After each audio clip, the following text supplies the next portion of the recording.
we're continuing our tour of Texas as far as college football positions and talk about who has what coming back. Yesterday, or rather Tuesday, we talked about the offensive linemen, the big hog mollies. Let's go on the other side of the trenches.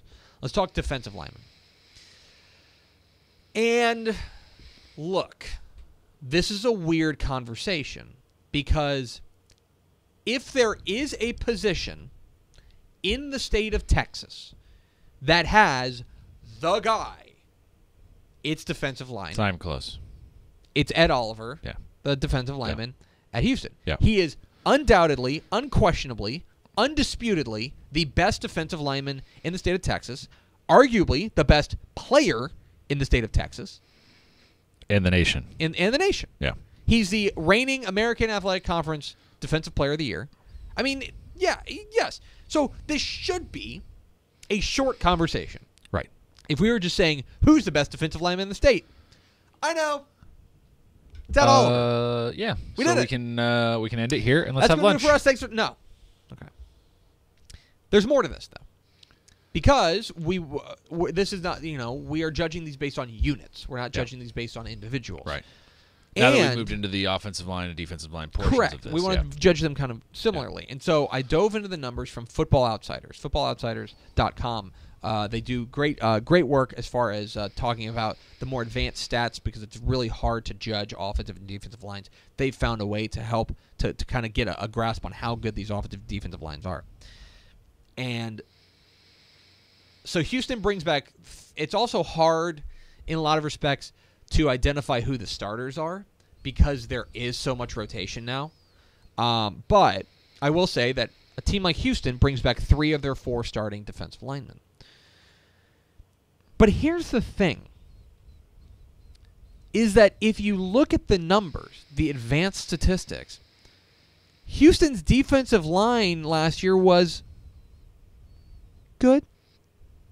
It wasn't great. It Right. wasn't. They were essentially Ed Oliver. Yeah. What can he do? And the rest of the defensive line just never really came along. And the kind of the defensive stats kind of bear that out. Now, I want to be clear. There are things that they did really well. Yeah. They were really good against the run. Okay? But this statistic, and we're talking about Houston here, this statistic really blew my mind.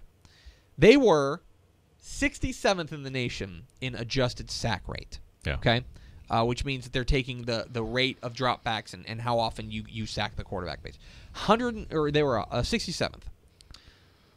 They were pretty good on passing downs. 57th in the nation on passing downs. That's 3rd and 9 when you know they're dropping back to pass. When they were able to pin their ears back and go, They're all right. they were pretty good. Yeah.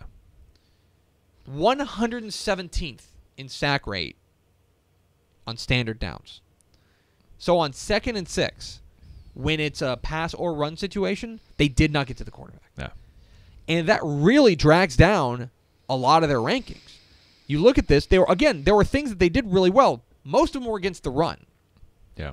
Their pass rush was not that great. It was basically either Ed Oliver or he was nobody. Yeah, and I found this pretty surprising because you would think with a dominant player like him demanding double and sometimes triple teams, it would provide a lot of great opportunities for the players around him. Now, I'm sure it is, but it doesn't sound like they're taking advantage of him. No, they're really not. Yeah. So here's the thing, all right?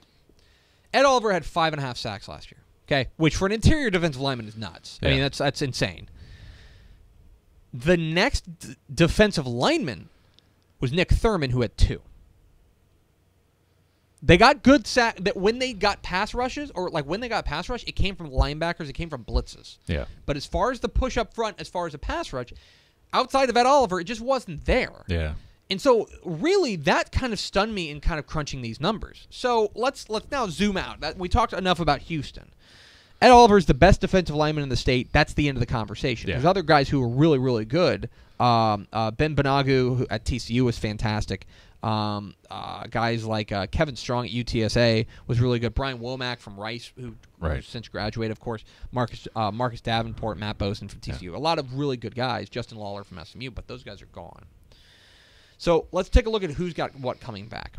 And to me, I think there are 3 teams that you could identify as maybe having the best defensive line, best returning defensive line. One of them is UTSA.